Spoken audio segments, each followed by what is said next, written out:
How you doing, fight fans? EJ Boxing Live here with UK boxing blogger, and here with the young prospect Jordan Smith, making his pro debut in November. What's we got here? November the 21st at Camden Centre. How you doing, Jordan? Yeah, I'm good. How are you? Yeah, we're great. Jordan, man, so for the fight fans listening for the UK and some of the American market, give us some of your background on like how did you get into fighting and and some of your amateur career.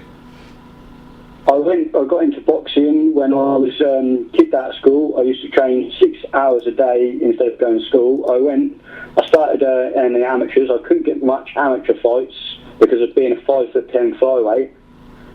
So I had to go on to unlicensed fights where I was fighting people 65 kilo and still winning. And then I got signed by Greg Steene Pro at Flyweight. Did you say you're 5'10"? Wow. Yeah, 5'10". Flipping now, and you're flyweight. Yeah. You must be murdering people. I've read some of your. I've read some of your accomplishments. I hear you done kickboxing. You doing bang ups people in kickboxing. Go on. My first kickboxing fight, I won the English and the British title at 57 kilo, weighing in at 50. And you also go on. And then after that, I went on to the national title and won 65, still weighing in at 50. Bloody hell, man! So you see with the kickboxing thing, right? Like, are you like? Because there's only one fighter I know in history. Because I'm a bit of history buff. Yeah, this guy called Troy Dorsey. He was the only boxer to win a world kickboxing championship and a flyweight and a featherweight championship. He fought Kevin Kelly. He's the only guy. But you sound like you've got a thing going on there. Like you say, like MMA kind of thing. Well, just kickboxing. You're really good at this. Yeah, I've done kickboxing and boxing. Yeah. You did, but when you said you're 5'10", you know what? I couldn't believe it. Like 5'10". So it's like you're just towering over these guys, man. Easy. You know what? Yeah. Bloody hell, man. Go ahead, UK blogger. Go ahead. Ask him, Jordan, a question. How are you, Jordan? Yeah, I'm good. You? Yeah, not too bad, mate. Thanks for coming on the line today. Basically 5'10". Wow. So you're a bit of a freak of nature at that weight. Do you see yourself going the whole way, winning a world title pretty quick? Yeah, I want to go as fast as I can. Well, I've got my two cousins who are the 5 foot, and they're 5'4", and they're the 5'10", and they're the 54 kilo Irish champions, both of them. Right. At 116, and the other one is a girl, and she's won 2 times Irish champion. Wow. So do you think, realistically, you're going to be a world champion? Yeah, I want to go as far, well, hopefully. There's not many... I was going to say, there's not many flyweights in the division. There's like 10 in the country, so you know what I mean. You start carving through them. Like there's some amateurs actually are going to be turning pro sometime this year as well. Like I'm not sure. I think they mentioned some names as well. Is it Kevin Stachel, something like that? Anyway, yeah, Kevin Satchel. Yeah, Kevin Satchel and some other guys. Yeah, they're the champions at the minute, but. Some other guys like that, they're gonna be turning pro, but there's not many flyweights in the country. So how are you gonna go about getting your sparring, getting ready? Now, how long? Yeah, go on. I've arranged sparring. I've got sparring with Charlie Edwards, who's now going pro as an amateur. He was in the Commonwealth Games and he's just turning pro at flyweight. I've also got Ian Bailey that's at the gym near me at TKO that I've got sparring with on Monday, Tuesday, and Wednesday. And then I've got sparring from Tunbia Jayo's boxers, Stammer for Sal team. I've had boxing with them. I've sparring with them this morning. I get spar with them every Friday and Saturday. Okay. So a heavy spar load. So what kind of sparer are you? You know, how do you spar? Is it technique or you like to throw down in sparring? Like, I like a bit of both really. I like some technique work, and then I like some that I let them work on my defence. And then somewhere I can just actually go at them and like in a fight situation. Yeah, it's a clever sparring, just a nice mix. Yeah. So I've got one question for you. You know, like your 5'10" frame, are you in a rush to like achieve all you can at flyweight before you have to move up to superfly? You know, with age and your size. You know, or do you? I've got no rush because I'm walking around at 49 kilo, and the flyweight limit is 50.8. So I've got a kilo, just nearly 2 kilos I can put on before I even make flyweight. Wow. Wow. So you could actually go down. Yeah. Wow. And I've just took on Dan Barker's old strength and conditioning coach. Right, okay, yeah. Get some muscle mass. So I've been working with him, a guy called Chris Kemp. Right. So what's your power? He works from Matchroom. What's your power? I've had quite a lot of knockouts against people 65 kilo, and I managed to knock them out. Right. When I had an interview, when I had assessment from the board for getting my license, I was told by the first thing the assessor said to me is, "How are you put down because you've got a lot of power?" He looked at my hooks and said, like, "How hard you hit." So you've got a 5'10" frame, the kind of reach you can have going. You've got all that experience behind you. You've got power as well. You know, what's your speed like for flyweight division? Is there anything you lose for that size and power? I'm lacking speed, but I'm working with a strength conditioning coach, well, Dan Barker's old strength conditioning coach, and he's like loosening up my hips and making me a bit faster. So you just to get your explosive power with speed there? Yeah, just working in my plyometrics. So, like, to tell the listeners out there, what kind of style fighter are you? What can we look forward to seeing from you? How are you going to throw down? I like to do in-close body shots. I like to throw like big shots and like to go toe to toe with my whoever I'm fighting and like look for the knockout. Right. Wow. Yeah. So you're going to be an exciting fighter as well. Yeah. Yeah. I love to go for the knockouts. Yeah, I can't see no one standing with. Yeah, like I can't see no one standing with that frame you've got. Like I was like what Lee said. UK Blogger was saying. Like, how long do you reckon you're gonna stay in that weight? You seem like you're gonna be, especially with that frame. You're talking like You're going like that's a lightweight frame you've got there. Yeah. You know what I mean? So you can go through the weight. So are you trying to be? Well, go on.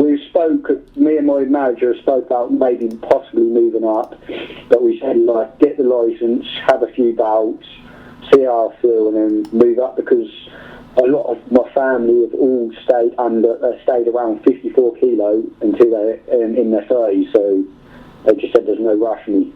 Yeah, that's good. You know what? You'd be the first like flyer. You got like in historical. We got what's his name again? Ted Kid Lewis and Jimmy Wilder. They're in your weight class and they're not the same size as you. It's like that's like the size you've got there. When you start hammering them down, I don't think no one can stand your weight. I can't see anyone standing with you. No, do you know, I'm going to go, I think I might just go down the you know what, I'm not going to, anyone listening to this right now, you need to find yourself down to to Camden, and go watch it, because I'm actually the Camden Centre on November the 21st, and go down there and watch Jordan, Mate, you sound like a proper prospect. I think EJ's got a good tip there, man. Nah, you, what's the guy you told me gave me your number again? What's his name again? Stuart Glass. Yeah, there you go. Stuart. Yeah, he's a scout, innit? He was telling me about you, and he was telling me about you because he was on me, and I'm glad I'm telling you, I'm glad I've talked to you because bloody hell. But so what? Is Eddie Hearn looking at you? What promoters are actually looking at you? Are they all looking to sign you, or you've signed with someone else? I've been signed by Greg Steene and Mo Pryor. Yeah. They were the first ones that approached me because they also signed my mate Sam Stokes. So I joined up with them because I had a layout after my unlicensed fights, and then because I just lost motivation from not being able to find amateur fights. And so then joined up with Greg Steene. So do you think they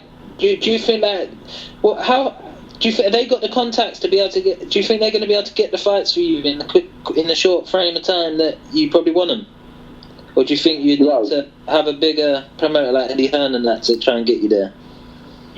I've signed with them. They've been doing brilliant for me at the moment, and I'll stick by them as long as they keep doing what they're doing. Yeah. Because they've got me so many people just working with me. I've got an ex-English heavyweight champion that helps with my training. I've got Ali Forbes that helps along with my training. I've got Martin Bowers that helps me out. I've got the perfect team, so Cool, man. Stick with what I get.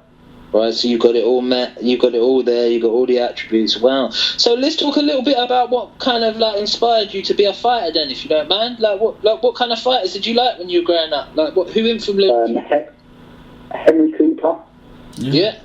Muhammad Ali. Nassim Hamid. Chris Naveen. Mike Tyson. Yeah. I like boxers that like stand toe to toe, and I don't like boxers that would actually stand there and have a fight. Yeah. So you don't like people who manoeuvre around the ring too much. Well, I don't mind them because like with my big frame, I can cut the ring off. Yeah. and make it into toe to toe fight. Yeah, you've got. Listen, mate. I'm listening to you. You sound like a. It's amazing. Like you know what? I'm a historian buff, and I swear down. Yeah, I've never heard someone who's 5'10" into a flyweight frame. It's like amazing. That there itself is like a must watch. Do you know about your opponent? Because at the minute we read the article. I found an article on you, and it has said that you haven't got a opponent as yet. Do you know who your opponent is going to be? At the moment, we're looking at it. Should be Brett Video. Brett Video. We were going to have Patrick Bartos, but he had a fight yesterday and he lost against Wally Dean. Got knocked out, so he's unavailable. So we're going to look at Brett Video, who's had 13 fights, won 2 and lost 13. How tall is he?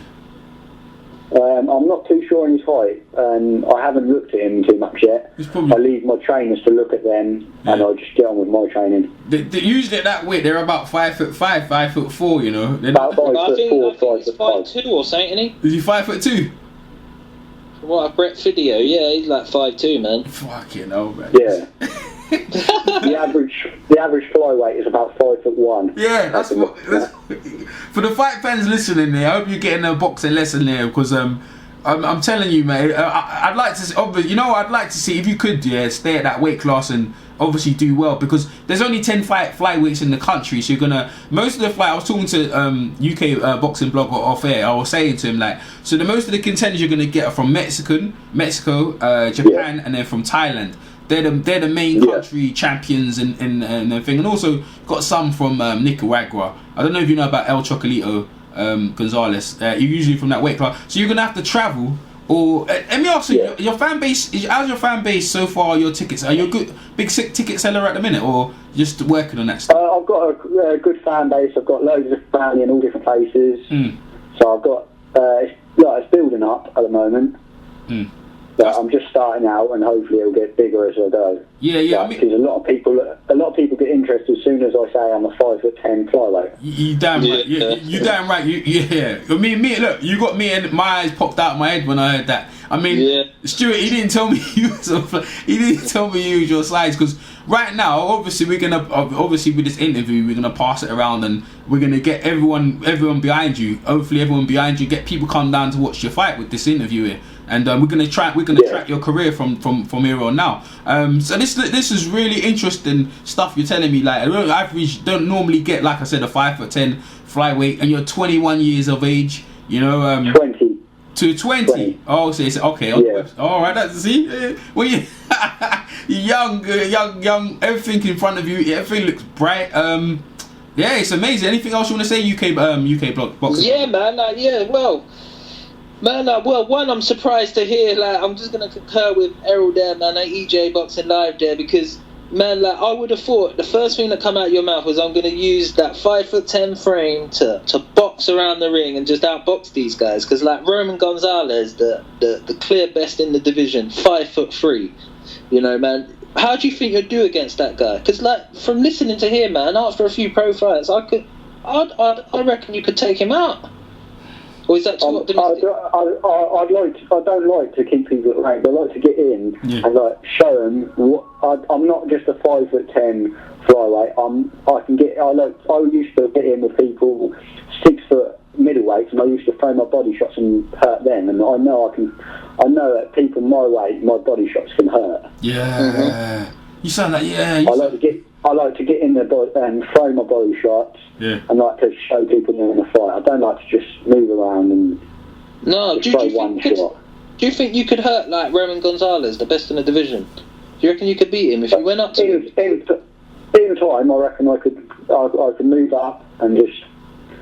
I reckon, like, with the team I've got, the only way is I'm just going to get better and better. Yeah, I agree, step by step, because at the minute Roman Gonzalez is like 3 divisions above you in a minute. So, right, step by step and gradually come up, because you know, it's like you don't average get that, and obviously like I'm surprisingly like, you know what it is, Jordan, to be honest, the flyweights just don't get no interest in boxing. They're usually middleweights, lower weights. So hopefully, you know, with you coming out, you know, your pro debut, obviously anything making a big impact, hopefully we can get to see you eventually on some sort of terrestrial TV, Sky or Channel 5, whatever, and follow your career, chat your career, because the flyweights in England, they don't really, like, last guy was Ted Kid Lewis, not the Ted Kid Lewis back in the Mighty Atom. Hopefully you're gonna get a big backing behind you and follow you like that, because to be honest with you, it's not average, not every day we get a 5'10" from the UK who sound like a banger who's gonna excite people. So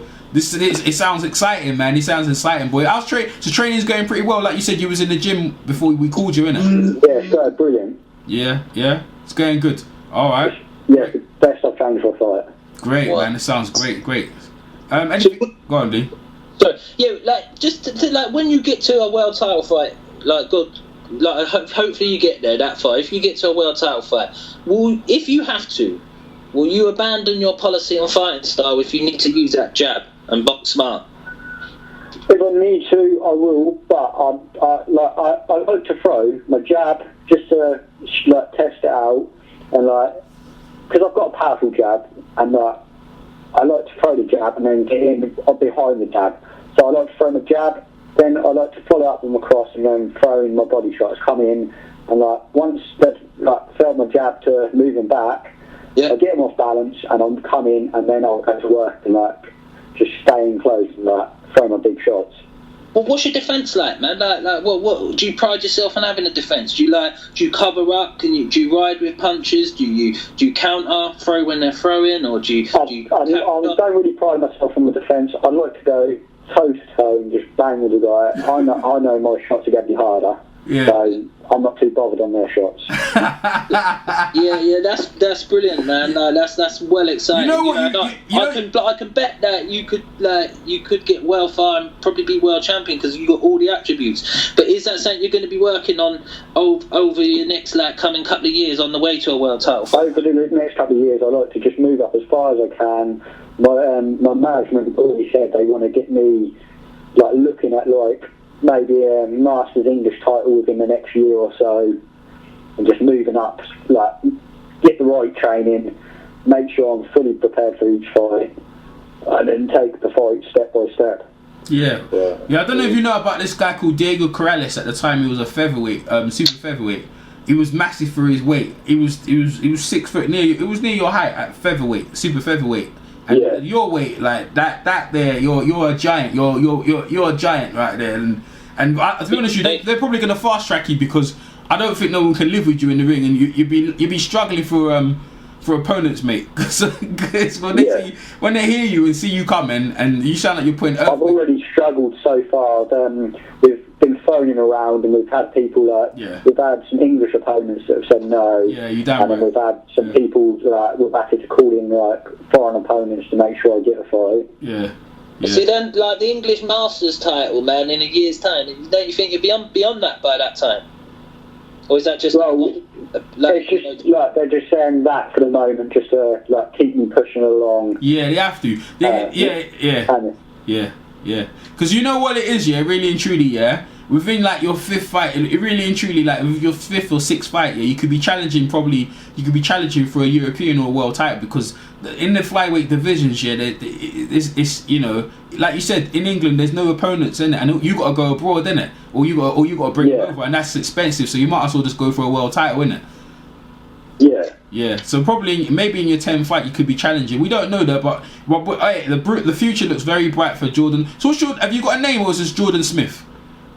Jordan Smith, yeah. All right, name? You haven't got no Jordan the Giant Smith, mate.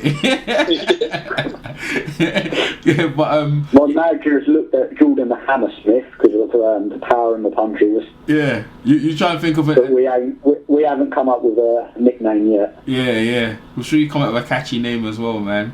Yeah, man. Jordan's body snatcher Smith, man. So Jordan, tell the fight fans, where your fight is. This is for your own thing, so you can tell them where they can come see your fight.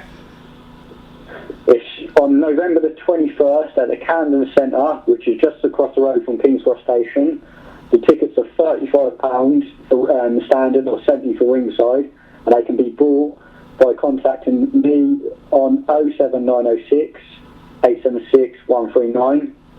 Or you can get me on Twitter on Jordan Smith 2094. Great. Go ahead, Jordan. Go ahead, sorry. Yeah. You can contact me through Twitter or on my Facebook at Jordan Smith.